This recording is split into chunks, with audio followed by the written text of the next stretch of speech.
परंतु माणसासाठी असणाऱ्या नियमात परिस्थितीनुसार बदल करावा लागतो. परंतु निसर्गाचं बघा अनिश्चित आहे, स्थिर आणि निश्चित आहे, त्याच्यात कोणताही बदल करणं शक्य नाही. परंतु माणसाचे जेव्हा आपण नियम बदलतो तेव्हा त्याच्यामध्ये आपल्याला परिस्थितीनुसार नियम बदली करावे लागतात. आता उदाहरणार्थ बघा, तुम्हाला इथे काय दिसत आहे की हे घर दिसत आहे. आता तुम्हाला इथे काय दिसत आहे बघा, परिस्थितीनुसार बदल करावे लागत असतात की जेव्हा इथे घरं आहेत, इथे आजूबाजूला तुम्हाला झाडे दिसत आहेत, खूप पाणी साचलं आहे, तर तुम्हाला याच्यामध्येही काहीतरी बदल करावे लागत आहेत. या बदलामध्ये तुम्हाला थोडेफार चेंजेस करावे लागतील.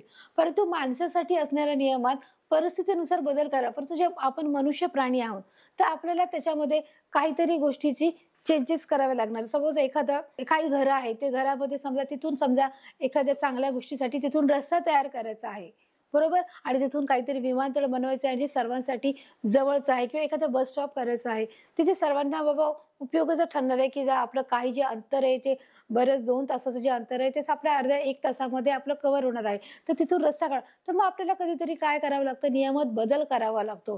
तिथील घरांना हटवावं लागतं, तिथे घरांना नोटीस द्यावी लागते, त्यांना सांगावं लागतं की तुम्हाला दुसरीकडे आम्ही शिफ्ट करणार आहोत, तुम्हाला दुसरीकडे जागा देणार आहोत. मग तो रस्ता काय केला जातो, जागा खाली केली जाते, तो रोड कटिंगमध्ये जातो, तिथे छान रस्ता बना. पण हे कधी होतं की ज्यावेळेस ज्या गोष्टी चांगल्या गोष्टीसाठी जर एखादा निर्णय घ्यायचा ठरला तर परिस्थितीनुसार कोणासाठी बदल करावा लागतो, माणसासाठी बदल करावा लागतो. परिस्थितीनुसार काय करावं लागतो, माणसामध्ये बदल करणं हा तितकंच गरजेचा असतो. आणि म्हणून त्यावेळेस काही नियमांना आपल्याला करणं आवश्यक ठरते. जसं बघा, आपला देश हा ब्रिटिशांच्या राजवटीखाली होता तेव्हाचे जे नियम होते ते वेगळे होते. जेव्हा ब्रिटिशांनी भारतावर 150 वर्ष राज्य केले होते, या 150 वर्ष राज्यामध्ये ब्रिटिशांनी आपल्या भारतावर इतक्या प्रकारचे जे नियम आणि अटी लागू केल्या होत्या की ते सर्वसामान्य माणसांना असहाय्य होत्या. की जो स्वतःची जमीन असून देखील त्याला शेतसारा द्यावा लागायचा, स्वतःची जमीन स्वतः कसून स्वतः मेहनत करू देखील त्याला तो शेतसारा तर द्यावाच लागायचा. परंतु त्या शेतात आलेलं जे काही अन्नधान्य आहे ते देखील त्याला द्यावा लागायचं. तसंच अजून बरेच नियम होते की जे हरे घरातला जो माणूस आहे तो त्यांच्या फौजेमध्ये दाखल व्हायचा आणि त्याला कधी त्याला वेतनही कधीतरी मिळायचं नाही, त्याला पोटभर जेवणही मिळायचं नाही, त्यांच्याकडून पुष्कळ काम करून घेतलं जायचं. त्यांना जसं जर्मनच्या भांड्यामध्ये त्यांना जेवण दिलं जायचं की त्यांच्याकडून तासन तास काम करून घेतलं जायचं. आणि अशा अनेक प्रकारचे जे त्यांच्यावर जुलूम व्हायचे, म्हणजे त्यावेळेचे जे नियम होते ते अजून भरपूर नियम होते की ते नियम त्यावेळेस लागू होते. कधी जेव्हा ब्रिटिश सरकार आपल्यावर जेव्हा भारतावर राज्य करत होते तेव्हाचे नियम हे वेगळे होते. परंतु जेव्हा भारताला स्वातंत्र्य प्राप्त झालं, जसं आपण कालच पाहिलं की 15 ऑगस्ट 1947 रोजी, त्यावेळेस त्या सर्व नियमांना काय केलं, आपण असं अमान्य केले. याच्यातला एकही नियम आपण कोणावरही लागू केला नाही. ब्रिटिश जेव्हा भारतातून जेव्हा गेले तेव्हा ते नियम त्यांच्या बरोबरच या भारतातून निघून गेले आणि ते कोणतेच प्रकारचे ते नियम आपल्याला लागू पडले नाही. मग एक नवीन आपल्याला नियम सुरू केले. ते नवीन नियम, आपल्याला स्वातंत्र्य मिळण्याची परिस्थिती बदलली. मग आता जेव्हा आपल्याला स्वातंत्र्य मिळालं की जेव्हा ब्रिटिश सरकार या भारतातून जेव्हा निघून गेले आणि त्यावेळेस मग परिस्थिती बदलली, ती परिस्थिती मग आता तेव्हा ब्रिटिश सरकार नाही राहिलं. जे बोलतात की जी राजेशाही होती त्यांचं जे अस्तित्व होतं तेव्हा त्या नव्हतं. तर मग जेव्हा भारताला स्वातंत्र्य मिळालं ती परिस्थिती बदलली गेली आणि त्यानुसार त्या समूह जीवनाचे नियम बदलले की त्यावेळेस त्यांनी जे नियम लावले होते त्या नियमांना खोडून समूह जीवनाचे जे नवीन नियम, एक प्रकारे जे प्रत्येकाच्या हिताचे आहेत, प्रत्येकाच्या स्वातंत्र्याचे आहे, हक्कप्राप्तीचे आहेत, त्या सर्व गोष्टींच्या नियमांचं काय केलं, अंमलबजावणी करण्यात आली. त्या नियमाची पूर्तता करण्यात आली की भारताच्या दृष्टीने कोणते नियम महत्वाचे आहेत, की आपल्याला स्वातंत्र्य मिळण्याची परिस्थिती बदलली. आणि मग प्रत्येक मुलांसाठी काय नियम असला पाहिजे आणि प्रत्येक स्त्रीसाठी, पुरुषांसाठी, महिलांसाठी कोणते नियम असले पाहिजेत या नियमाकडे लक्ष दिलं पाहिजे. उदाहरणार्थ जसं आपल्याला जेव्हा स्वातंत्र्य मिळालं होतं, त्या स्वातंत्र्य मिळाल्यानंतर 21 वर्षावरील व्यक्तींना काय होता की मतदान करण्याचा हा अधिकार होता. की ज्यांचं वय 21 वर्ष झालं आहे त्यांनी काय करायचं, ते वोट देऊ शकतात, मतदान देऊ शकतात, बरोबर. की कधी होतं हे, स्वातंत्र्य मिळाल्याच्या नंतर लगेचच या गोष्टीची अंमलबजावणी करण्यात आली की तुम्ही 21 वर्षाचे झालात पण ठीक आहे, तुम्ही मतदान देऊ शकतात. परंतु 1988 सालानंतर काय झालंय बघा की 1988 नंतर मतदानाचा हक्क हा व्यक्तीस 18 वर्ष पूर्ण झाल्यानंतर देण्यात आला. जेव्हा व्यक्तीचं वय 18 वर्ष होईल मग तेव्हा बघा, जसं आपण बोलतो ना की नियम माणसाने जे समूह जीवनासाठी जे नियम तयार केले, जे समाज जीवनासाठी जे नियम तयार केले, त्याच्यात आपल्याला कधीतरी बदल करावा लागतो. मग आता इथे बघा हा बदल आपल्याला दिसून येतो, की 1900 स्वातंत्र्य प्राप्ती झाली तेव्हा 21 वर्ष सांगितलं होतं, की ज्यांचे 21 वर्ष झाले ते मतदान देऊ शकतात. परंतु नंतर परतच थोड्या वर्षानंतर परत त्यांनी काय सांगितलं, की नाही 1988 नंतर हा नियम बदलला गेला, की ज्यांचं वय 18 असेल, मतदानाचा हक्क व्यक्तीस 18 पूर्ण झाल्यावर ते त्यांना देण्यात येईल. ज्यांचं वय 18 वर्ष जरी पूर्ण झालं असेल, ती व्यक्ती देखील सक्षम आहे मतदान करण्यासाठी, आपला राजकीय नेता निवडून देण्यासाठी तो देखील देऊ शकतो. हे त्या ठरावामध्ये पास करण्यात आलं आणि तेव्हापासून ते नियमाचे देखील बदल करण्यात आला. आता बघा इथे आपण काय पाहत आहोत, मुलगा व मुलगी किंवा स्त्री व पुरुष यांना समान हक्क असतो. तसं आपण बघा कुटुंबातील मूल्य याच्यामध्ये देखील पाहिले. मुलगा व मुलगी, स्त्री व पुरुष यांना काय आहे, समान दर्जा आहे, इक्वॅलिटी आहे. यांना विकासाच्या सारख्याच संध्या मिळाल्या पाहिजे. विकासाची संधी म्हणजे काय, प्रगतीची संधी. ते ज्या क्षेत्रामध्ये आहेत त्या क्षेत्रामध्ये त्यांना अधिकाधिक काय मिळालं पाहिजे, प्रगती झाली पाहिजे. त्यांना ते जे काम करत आहेत त्या कामामध्ये त्यांना अधिक संधी उपलब्ध करून दिली गेली पाहिजे आणि त्याच्यामध्ये त्यांची प्रगती झाली पाहिजे. मग याच्यात भेदभाव नाही झाला पाहिजे, की चल मुलगा आहे म्हणून त्याला चला पुढे जाऊ द्या, त्याला शिकू द्या आणि त्याला जे करायचं ते करू द्या, आणि बिचारी मुलगी आहे म्हणून तुला काय गरज आहे, तू घरात बस, तू शिकू नकोस, तू कामाला जाऊ नकोस, नाही. तर म्हणून इथे काय सांगितले, काही नियम करण्यात आले, की पूर्वीच्या काळी तसं नव्हतं. जेव्हा राजे महाराजांचा काळ होता तेव्हा ती गोष्ट नव्हती. जेव्हा इव्हन ब्रिटिश सरकार होतं तेव्हा देखील इतकं फॅसिलिटी, सोयी सुविधा नव्हत्या, की मुलींना शिक्षण मिळालं पाहिजे. तेव्हाही त्या गोष्टी नव्हत्या. परंतु स्वातंत्र्य प्राप्तीच्या काळाच्या नंतर त्या काही नियमांची अंमलबजावणी करण्यात आली, की नाही जसं आपण मुलाला शिकवलं होतं तसं मुलींना देखील शिकवलं गेलं पाहिजे. ह्या नियमांची नवीन अंमलबजावणी तेव्हा करण्यात आली आणि मग त्यानुसार की मुलगा मुलगी, स्त्री पुरुष याच्यामध्ये काही म्हणजे असं भेदभाव नाही करायला. यांनाही सारखंच आहे, यांनाही सारखंच बघायचं आहे. यांच्याही गरजा आहेत, त्यांच्याही गरजा आहेत. मुलगा मुलगी असा भेदभाव करणं हे अयोग्य आहे, की आपण नाही म्हणू शकत की मुलगा बेस्ट आहे, मुलगी बेस्ट नाही, की आपण असंही म्हणू शकत नाही की मुलगी बेस्ट आहे, मुलगा बेस्ट नाही. नाही, आपल्या दृष्टिकोनातून सर्वच सारखे आहेत. तर कधी कधी काय केलं जातं बघा, की मुलीला कधी म्हणजे असं होत तर नाही, परंतु कधीतरी एखाद्या वेळेस असं होतं की बाबा मुलीला कमी लेखलं जातं, की मुलीला शिक्षण नाही दिलं जात, मुलीला घरी बसवलं जातं, मुलीला अन्न कमी देणे किंवा त्यांना शाळेत न पाठवणे ही त्यांच्यावर अन्याय करणारी प्रक्रिया आहे, की त्याच्यावर अन्याय आपण करतो, की मुलींना की बाबा कमी लेखलं जातं, की तुला काय गरज आहे, तुला काय शिकायचं आहे, तुला काय करायचंय शाळेत जाऊन, तुला काय करायचंय शिकून, तुला कुठे ऑफिसात जायचंय, असं त्यावेळेस बोललं जायचं. आणि त्याच्यामुळे मुलींना ही शिक्षणाची संधीच नव्हती, की मुलींना शिक्षण काय आहे हे माहीतच नव्हतं. जसं एक काळात गोटा असतो, तो त्यांना अक्षर काय आहे याची ओळखच नव्हती. बाराखडी सुद्धा काय आहे म्हणजे त्यांना अक्षर ओळखच नव्हती. तर वाचणं तर ही दूरची गोष्ट आहे. आणि फक्त ही संधी कुणाला मिळायची, मुलांना मिळायची त्यावेळेस. म्हणूनच स्वातंत्र्यानंतर हर एक निर्णय बदलले गेले, की जितके मुलांना शिकवलं गेलं, मुलांना शिकवलं जाते, मुलांना शाळेत पाठवलं, तर मुलींना देखील शाळेत गेलं पाहिजे. परंतु काही ठिकाणी मुलींना देखील अजून तुच्छ लेखलं जातं. त्यांना त्या मुली आहेत म्हणून त्यांना अन्न कमी दिलं जातं, त्यांना शाळेत पाठवलं जात नाही.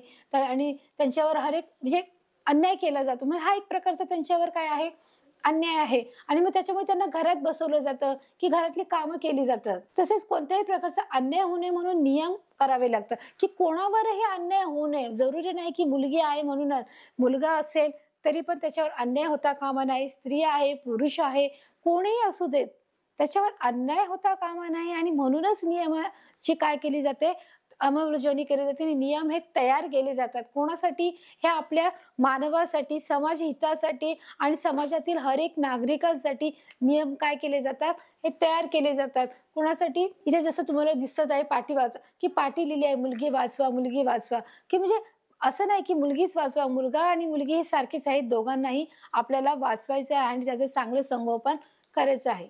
आता बघा इथे तुम्हाला खूप मोठा साऊंड सिस्टम दिसत आहे. साऊंड सिस्टम कळतं, की जिथे एखादं समजा एखादं लग्न आहे, पार्टी आहे किंवा जे काही असेल, तिथे खूप मोठ्या प्रमाणामध्ये गाण्यांचा आवाज येत असतो आणि तो गाण्यांचा आवाज आपल्या कानांना अतिवेदनात्मक आणि तीव्रतात्मक होतो, की आपल्या कानांना खूप त्रास होतो आणि मग आपण वाटतं, की अरे, असं वाटतं, की कानाचे होल फाटतायत की काय? कधीतरी असं देखील आपल्या मनामध्ये येऊन जातं. मग इथे काय दिलंय, सार्वजनिक ठिकाणी ध्वनी प्रेक्षकावर लाउड स्पीकर रात्री 10 वाजल्यानंतर बंदी असते. आता एक नियम लावला गेला याच्यामध्ये, की काय नियम आहे, की रात्री 10 नंतर लाउड स्पीकर लावला गेला नाही पाहिजे. का बरं, याचं काय कारण असेल? तुम्हाला काय वाटतं? का बरं रात्री 10च्या नंतर तो लावला नाही गेला पाहिजे? कारण रात्रीच्या 10च्या नंतर सगळीकडे शांतता असते. बिचारे जे घरी जे लहान मुलं असतात ते झोपलेली असतात. जे वृद्ध असतात, जे वृद्ध आजी असतात, आजोबा असतात, ते देखील काय केले असतात, ते झोपलेले असतात, थकलेले असतात. त्यांच्या कानाला तो आवाज सहन होत नाही. अजून जे दवाखान्यातले जे पेशंट असतात, जे आजारी लोकं असतात, ते दवाखान्यात घेऊन झोपलेले आणि आराम करत असतात. त्यांना आरामाची नितांत गरज असते आणि अशा गरजेमध्ये असे जे लहान मुलं आहेत, की जे थोड्याशा आवाजाने देखील पटकन उठतात. तर आज एवढ्या मोठ्या लाउड स्पीकरनी जर लावला, तर ते दचकून जातात, ते घाबरतात, ते रडतात. त्यांना झोप येत नाही. त्यांचं रडणं चालूच राहतं जोपर्यंत तो आवाज शांत होत नाही. कारण त्यांच्या दृष्टिकोनातून काहीतरी भयानक गोष्ट घडली आहे, असं त्या लहान लेकरांना वाटतं. म्हाताऱ्या माणसाची पण हर एकची ऐकण्याची क्षमता ही कमी होत राहते. जसं वय वाढतं तसं हर एक आपल्या अंगाची कार्यक्षमता ही कमी होत राहते आणि त्यामुळे त्यांच्या ऐकण्याची देखील क्षमता कमी होत असल्यामुळे किंवा किंवा ज्याला व्यवस्थित ऐकायला येतं त्यांना त्या गोष्टीचा त्रास होतो. त्या कानांना असहाय्य होतात. त्याचे कानाचे पडदे आधीच कमकुवत झालेले असतात आणि ह्या जास्त आवाजामुळे काय होतं, ते आवाज त्यांच्या कानावर पडून त्यांना असहाय्य वेदना व्हायला लागतात. तसंच पेशंटचं देखील तेच आहे, की पेशंटला जर निश्चित गरज आहे तर देखील ते काय केलं जातं, लावलं जातं. म्हणून त्यांनी एक नियम बनवला, की रात्री 10 नंतर कोणीही लाउडस्पीकर मोठ्या आवाजात वाजवणार नाही. यासाठी हा नियम इथे तयार केला आहे आणि या नियमाचं देखील तंतोतंत पालन केलं जातं, की हा एवढा मोठा साउंड सिस्टम आहे बघा. आता इथे ते काय दिलं आहे, की इथे मुली आहेत. मुला-मुलींना मोफत प्राथमिक शिक्षण दिलं पाहिजे. प्राथमिक, मुलगा असो की मुलगी असो याच्यात फरक नाही. आपण मगाशीच पाहिलं, की मुलांनाही तितकंच शिकवणं गरजेचं आहे आणि मुलींना देखील तितकंच शिकवणं गरजेचं, की जसं आपली प्राथमिक गरज काय आहे? अन्न, वस्त्र आणि निवारा ह्या 3 गोष्टी आपल्या जीवनातील महत्त्व आणि चौथी गोष्ट सरकारने नंतर ॲड केलेली आहे, की ते म्हणजे शिक्षण. हे देखील तितकंच महत्त्वाचं. त्याच्या अगोदर फक्त या 3 गोष्टी होत्या, की माणसाच्या जीवनात आवश्यक वस्तू काय आहेत, की चला अन्न, वस्त्र आणि निवारा. पण नंतर मग तो नियम बनवला गेला, की हा नियम नंतर बनवला गेला, की अरे जर अन्न, वस्त्र, निवारा, जर व्यक्ती अन्न खाऊन जगू शकतो, वस्त्राने आपलं शरीर झाकू शकतो आणि निवारामध्ये घरामध्ये राहून तो स्वतःला सुरक्षित ठेवू शकतो. ही इथपर्यंत तर ठीक आहे.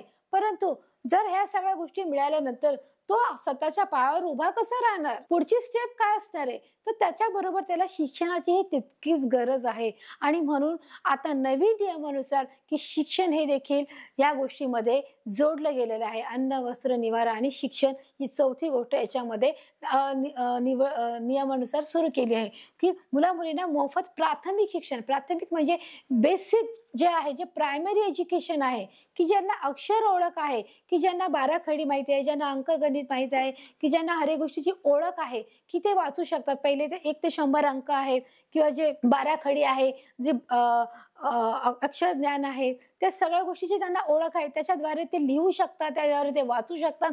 त्याला प्राथमिक शिक्षण म्हणजे एज्युकेशन. काय आहे? प्रायमरी एज्युकेशन, प्राथमिक शिक्षण, की ते त्यांना हर एक गोष्टीची वाचू शकतात, लिहू शकतात.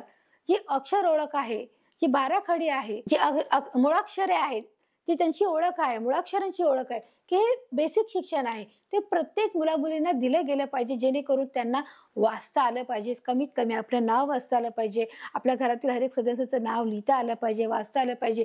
घरात एखादं पत्र आलं तर ते पत्र वाचता आलं पाहिजे. घरात एखादा पेपर आला तर तो पेपर वाचता आला पाहिजे, की कमीत कमी बेसिक जे एज्युकेशन आहे ते तरी प्रत्येक मुला-मुलींना मिळावं, यासाठी शासनाने आटोकाट प्रयत्न केले गेलेले आहेत. आणि म्हणूनच त्यांच्यासाठी देखील काही ठिकाणी तर मुला-मुलींना शिक्षण हे प्राथमिक शिक्षण हे फ्री केलेलं आहे, मुफ्त केलेलं आहे, की तुम्ही काही त्याच्यासाठी शुल्क आकारू नका, पैसे देऊ नका. पण तर तुम्ही काय करा, तिथे या आणि तुम्ही काय करा, शिक्षण करा. इथे काय सांगितले बघा, निर्माल्य व अन्य कचरा नदीत टाकण्यास बंदी. आता इथे अजून एक नवीन नियम आहे, की निर्माल्य आणि कचरा हा नदीत टाकण्यास मनाई केली आहे. निर्माल्य म्हणजे काय, की जिथे आपण देवांना जे फुलं वाहतो, जे फुलाची जी माळ आहे, जो हार आहे तो वाहतो आणि मग तो काही दिवसांनी तो सुकून जातो, तो खराब होतो, कुजतो, त्याची पानं कोमेजून जातात. मग आपण काय बोलतो, अरे हा देवाला दिलेला आहे, मग तो कचऱ्यात कसा टाकणार, बरोबर आहे. मग त्याच्यामुळे त्याला काय बोलणार, निर्माल्य. आणि ज्या काही वस्तू आहेत त्यांच्या घरातल्या, जे राख आहे, जे काय असेल ते. आणि अन्य कचरा जो आपल्या घरातला जो बेसिक कचरा आहे, जो पालेभाज्याचा आहे, की जे आपल्या घरामध्ये काम करत असताना जे भाजी बनवतो त्याचा जे काही कचरा आहे, कांदे आहे, बटाटे आहे, लसूण आहे, त्याचा जो कचरा आहे, मग ते त्यांनी काय सांगितलंय, की तुम्ही नदीत नाही टाकायचं. का बरं नदीत नाही टाकायचं? कारण नदीमध्ये हर एक प्रकारची जनावरे पाणी पिण्यासाठी येतात, की हेच नदीपासून कधी कधी आपल्याला देखील जी पाण्याची लाईन सोडलेली असते ते पाणी आपल्याला शुद्ध केलेलं असतं. आणि जर त्याच्यामध्ये जर तुम्ही असा कचरा टाकला, निर्मल्य टाकले, तर ते पाणी अशुद्ध होणार.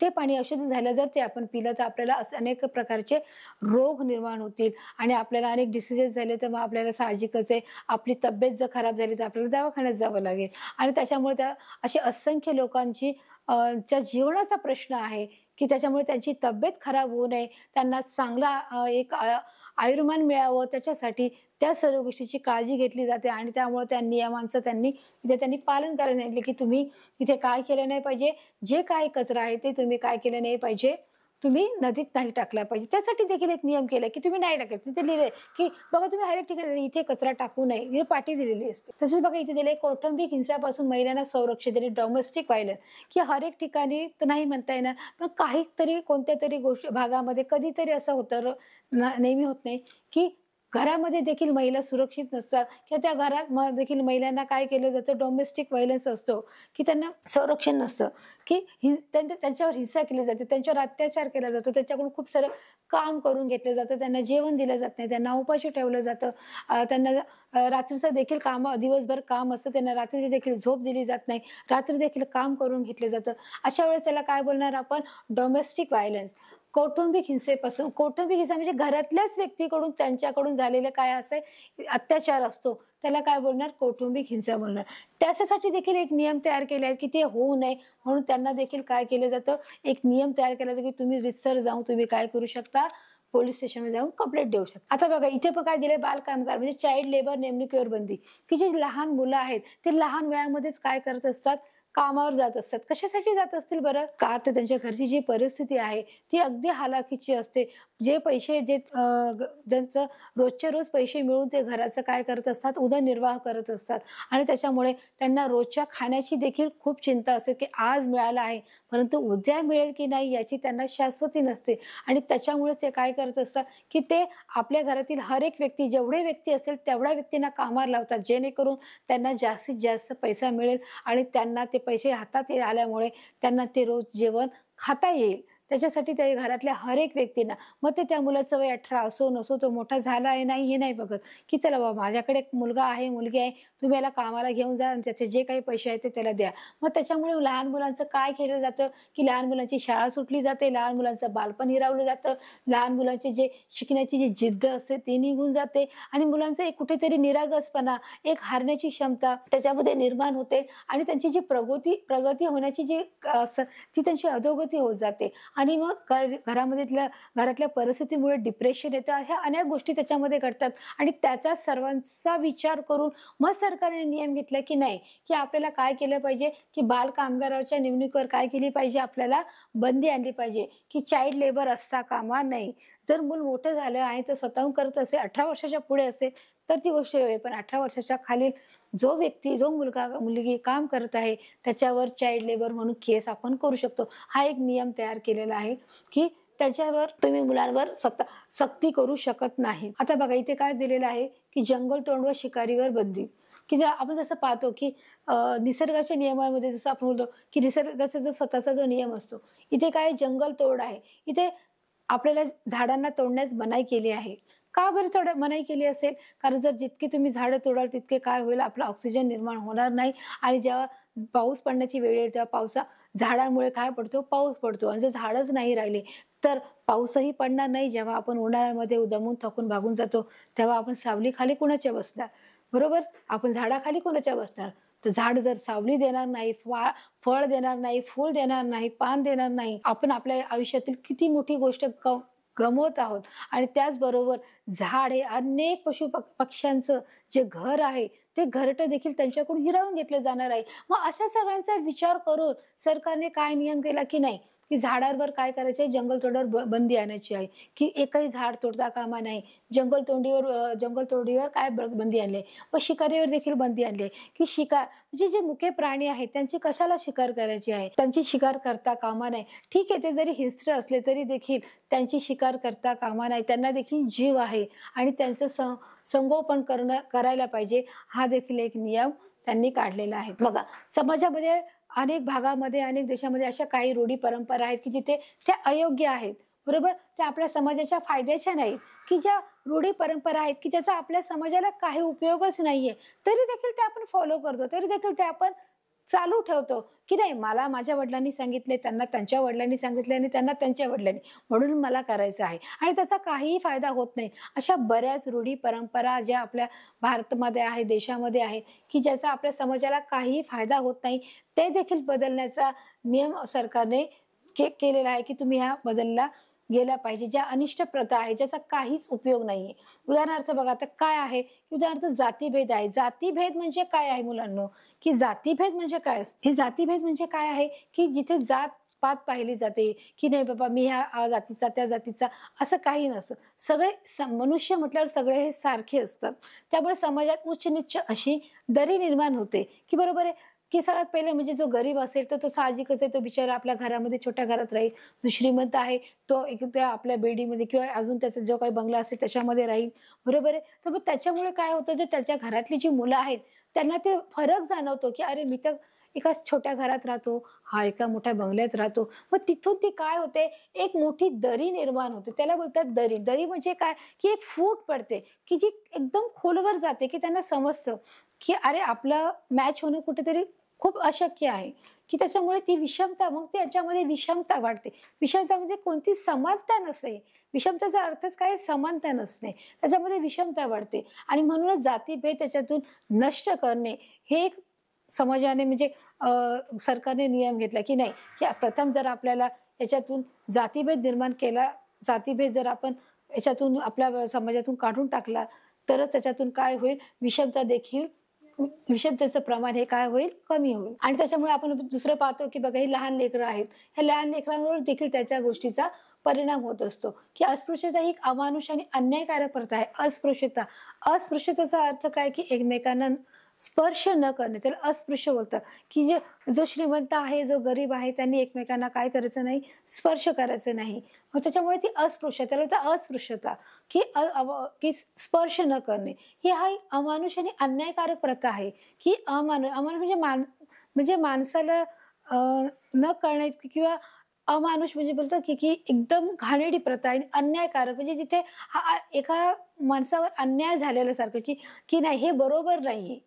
कुठेतरी ही गोष्ट चुकीची आहे. त्याला बोलतात अन्यायकारक. आणि अमानुष म्हणजे जी गोष्ट सहनच करण्यासारखी नाही, की जी गोष्ट एकदम घाणेरडी आहे, त्याला बोलतात अमानुष. ही प्रथा आहे. प्रथा म्हणजे एक ट्रॅडिशन आहे, की तेव्हापासून चालत आले, की म्हणून सरकारने ठरवलं, की नाही या गोष्टी आपण काय केल्या पाहिजेत, बंद केल्या पाहिजेत. आपल्या देशामध्ये जसं काही गोष्टी ज्या अनिष्ट होत्या, जसं आपण बोललो ना, की काही गोष्टी आपल्याला काढून टाकाव्या लागल्या, की ज्या चुकीच्या होत्या आणि त्या बंद केल्या गेल्या पाहिजेत. म्हणून नंतर जेव्हा भारत स्वतंत्र झाल्यानंतर काही गोष्टी बंद करण्यात आल्या आणि त्या गोष्टी कोणत्या होत्या, की सती म्हणजे काय जाणे, की जेव्हा नवरा मेल्यानंतर जर तो चितेवर गेला तर तो त्याच्या बायकोने देखील त्या चितेवर जाऊन स्वतःला जिवंतपणे जाळायचं, त्याला सती बोलायचे.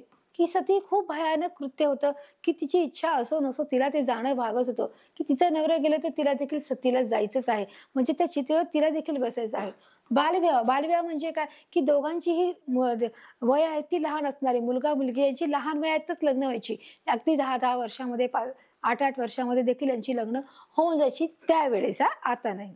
यासारखी रूढीवर कायदा करून बंदी घालण्यात आलं. आता तुम्ही मला सांगा, की हे कायदा बरोबर होता का? की सती जाणं म्हणा, बालविवाह म्हणा, ह्या सगळ्या अनिष्ट रूढी परंपरा तेव्हा चालू होत्या. त्याच्यामुळे आज त्या काय केल्या आहेत, बंद करण्यात आल्या. कुणासाठी? की मुलांसाठी, की मुलांना योग्य काय मिळालं पाहिजे. मुलांची एक शारीरिक वाढ झाली पाहिजे. एक व्यवस्थित वाढ झाल्यानंतर त्यांची एक 18 वर्षापर्यंत त्यांना जोपर्यंत समज येत नाही किंवा ते त्यांचं उत्तम शिक्षण घेत नाही, त्यांच्या पायावर उभं राहत नाही आणि त्यांची प्रगती होत नाही, त्याशिवाय ह्या गोष्टी करणं योग्य आहे का? म्हणून त्यांनी कुठेतरी एक नियम लावून दिले, की या नियमानुसार की हे नियम चुकीचे आहेत आणि या नियमावर त्यांनी काय केला, बहिष्कार केला. तिथे नियम लावला, की ह्या गोष्टी आता इथून पुढे ह्या गोष्टी होणार नाहीत, की प्रत्येक मुलाला काय मिळालं पाहिजे, दर्जेदार शिक्षण मिळालं पाहिजे आणि दर्जेदार त्यांना व्यवसाय किंवा त्यांना कामामध्ये संधी मिळाली पाहिजे. म्हणून त्या सर्व रूढींना त्यांनी काय केलं, नियम लावले, की या गोष्टी आता संपुष्टात येणार नाहीत. तसंच अजून तिसरा जो प्रकार होता बघा मुलांनो, की जादूटोणा करून लोकांना फसवण्यावर बंदी घालण्यात आली. हा कायदा सर्वप्रथम महाराष्ट्रात करण्यात आला, की काही लोकं जादूटोण्यावर विश्वास ठेवतात आणि ते जादूटोणा करून एखाद्याला फसवणे, भुलवणे, एखादी गोष्ट करून घेणे, की ह्या गोष्टी सर्रासपणे तेव्हा चालू होत्या.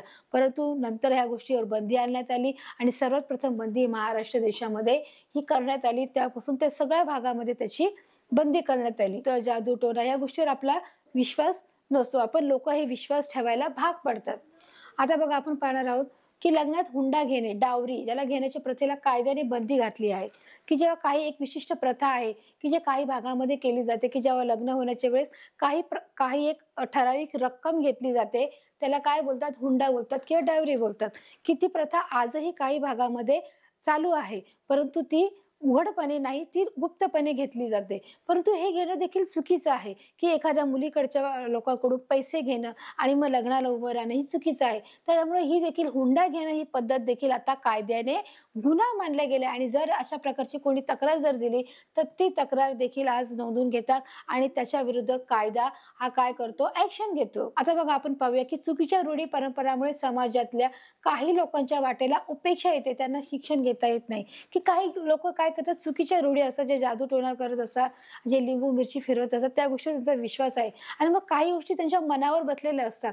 त्या रूढी त्या लोकांच्या ते त्यांचं मन हे एकदम उदासीन होतं आणि त्यामुळे त्यांना शिक्षण घेता येत नाही, की अजूनही जे असे लोक जे भटकी जाती जमातीचे लोक आहेत, की त्यांच्या वंश परंपरागत ती व्यक्ती काय करत असते, एका गावावरून दुसऱ्या गावात, दुसऱ्या गावावरून तिसऱ्या गावात, चौथ्या गावावर ती अशी फिरतच राहते आणि त्यांचं काम जे काय असं, की ते गाणं गायचं आणि लोकांकडून पैसे घ्यायचे. मग त्यांना वाटतं, की नाही माझ्या आयुष्यामध्ये, माझ्या पिढीमध्ये हेच आहे आणि मला देखील हेच करायचं आणि माझ्या पुढची पिढीला देखील हेच करायचंय.